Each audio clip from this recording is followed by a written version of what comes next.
Hello दोस्तों। तो आज हम देखने जाने वाले हैं कि पाइथन में हम CSV file means comma separated files जो होते हैं उन्हें रीड कैसे कर सकते हैं। ठीक है, पाइथन का यूज़ करके।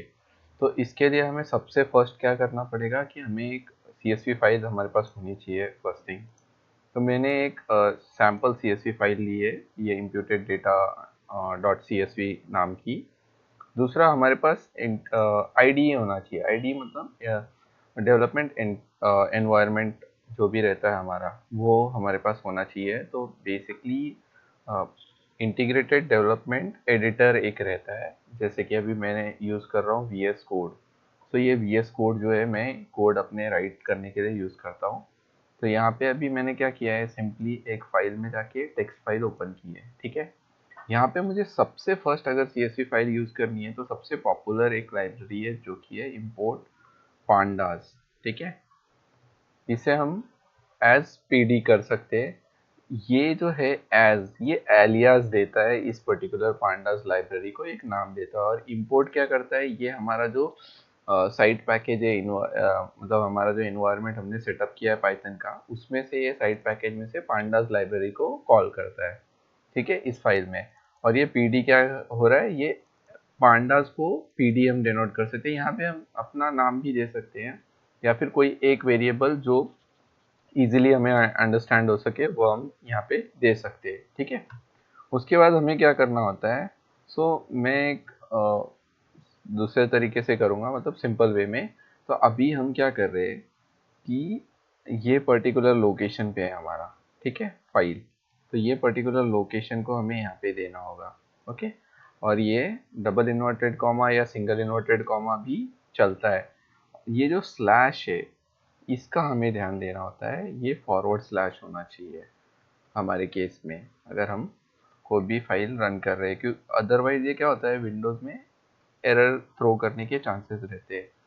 ठीक है, अब हम इसे क्या कर रहे हैं, सेव कर रहे हैं। तो सेव करने के लिए हमें कहाँ सेव करना है, तो ये जो लोकेशन है यहीं पे हम जाके हमारे इस फाइल को सेव कर सकते हैं। तो इसको नाम देंगे हम टेस्ट या रीड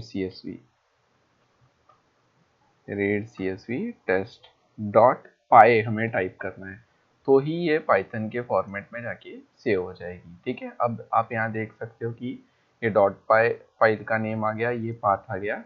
ठीक है, अब इसमें हमारी जो फाइल है उसका नाम क्या है, तो ये जो फाइल का जो भी नाम है उससे हमें कॉपी करना है और यहाँ पे हम ये ऐड कर देंगे। तो ये हमारा एक पाथ क्रिएट हो गया जो फाइल का है, जो हमें रीड करना है। ठीक है, अब हमें रीड करना है। तो बेसिकली जो भी हम पांडास में रीड करते हैं वो एक टेबल या डेटा फ्रेम के फॉर्म में आ जाता है। तो यहाँ पे हम टेस्ट डेटा फ्रेम करके नाम देते हैं, जिसमें हमें उसको उस पर्टिकुलर फाइल के पूरे डेटा को लोड करना है।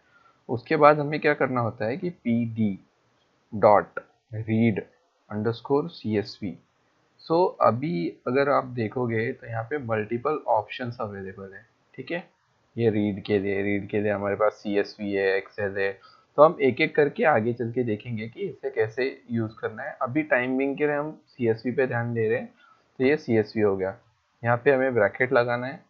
ये पाथ जो है ये फर्स्ट हमारा आर्ग्यूमेंट रहेगा, तो ये पाथ दे देना है हमें। इसके बाद अगर हमारी फाइल में हेडिंग है तो हमें हेडर इक्वल टू 0 डाल देना है। ठीक है, तो ये हो गया हमारा फाइल को एकदम प्लेन रीड करने का तरीका। इसके बाद हम क्या करेंगे, जस्ट प्रिंट करके देखेंगे कि ये पर्टिकुलर डेटा फ्रेम हमने रीड किया है, तो उसमें कितने रोज एंड कॉलम्स है वो भी दिख जाएगा और एक डेटा का समरी दिखेगा हमें। और इसके अलावा हम, अगर हमें पता करना है कि इसमें कौन कौन से कॉलम है, वो कॉलम के नेम्स हमें चाहिए, तो यहाँ पे डॉट करके हम कॉलम्स डाल सकते हैं। ओके, तो इससे हमें कॉलम के नेम दिखेंगे। और हमें ये अगर पता करना है कि रो एंड मीन्स ये डेटा फ्रेम जो है इसमें नंबर ऑफ रोज कितने हैं और नंबर ऑफ कॉलम्स कितने हैं, तो हम ये शेप पैरामीटर को यूज़ करेंगे। ठीक है, तो अब हम क्या करेंगे, इसे रन करना है। तो विजुअल स्टूडियो में रन करने का एक सिंपल तरीका है, हम इसे F5 प्रेस करके रन कर सकते हैं। ठीक है, यहाँ पे हमें पाइथन डिबगर और फिर Python file debug the active current file हमें यूज़ करना होता है। यहाँ पे अभी मेरे केस में तो हमने ऑलरेडी पाइथन के सिलेक्ट करके रखा हुआ है। यहाँ पे 3.9.6 मेरे पास पाइथन इंस्टॉल्ड है इस पर्टिकुलर पाथ पे। तो यहाँ पे आप देख सकते हो कि इसने कमांड किया है ये python.exe और यहाँ पे फाइल का नाम है मेरा csv test.py। अब वो रन होने के बाद यहाँ पे हमें आउटपुट दिखाई देगा। तो अभी आप देख सकते हो, अगर मैं इसे जूम कर दूँ ताकि आप क्लियरली देख सको, तो ये जो है बेसिकली हमारा डेटा स्नैपशॉट हुआ। ठीक है, तो ये जस्ट एक रफ आइडिया दे रहा है हमें कि डेटा क्या क्या है। उसमें से हम देख सकते हैं कि इसी डेटा फ्रेम का वो बता रहा है कि 244 रोज एंड 7 कॉलम्स है। ठीक है, और यहाँ पे ये हमारा कॉलम के नेम्स आ रहे हैं। हमने जो डॉट कॉलम्स दिए थे उसके नेम्स यहाँ पे दिखा रहे हैं। और उसके बाद हमने शेप पूछा था कि ये पर्टिकुलर जो डेटा है हमारे पास CSV में उसका शेप क्या है। तो इसमें ये जो फर्स्ट पैरामीटर है ये रिप्रेजेंट करता है नंबर ऑफ रोज, और ये जो सेकेंड पैरामीटर ये नंबर ऑफ कॉलम्स रिप्रेजेंट करता है। तो यहाँ पे आप देख सकते हो कि ये मैच हो रहा है 244 रोज इसके साथ एंड ये 7 कॉलम्स यहाँ पे मैच हो रहा है। तो ये एक हमें ओवरव्यू दे देता है कि CSV फाइल हमें रीड कैसे करना है, उसमें क्या क्या चीज़ें हमें ध्यान देनी है, और भी बहुत सारी एडवांस फीचर्स आते हैं। तो जैसे जैसे हम आगे बढ़ेंगे इस ट्यूटोरियल में तो हम आगे देखेंगे कि कैसे हम बाकी सारी एडवांस टेक्निक्स यूज़ कर सकते हैं। और सबसे मेन चीज़ क्या होती है कि आपको कौन सी फाइल रीड करनी है वो सबसे ज़्यादा इम्पोर्टेंट होता है। जैसे कि अभी CSV है तो CSV फाइल्स कुछ कुछ जगहों पे कॉमा सेपरेटेड होती है, कुछ जगहों पे वो पाइप सेपरेटेड होती है, कुछ जगहों पे वो टैब सेपरेटेड होती है। तो वो कैसे यूज़ करना है, तो उसके लिए हमें यहाँ पे एक डिलिमिटर करके वेरिएबल ऐड करना पड़ता है। और अभी हमारे केस में वो कॉमा है इसलिए हमने वो ऐड नहीं किया क्योंकि वो बाय डिफ़ॉल्ट होता है। ठीक है, और जैसे ही अगर वहाँ पे पाइप होगा तो हम यहाँ पे पाइप ऐड कर देंगे इस हिसाब से।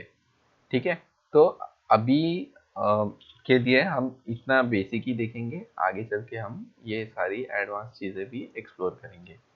Thank you.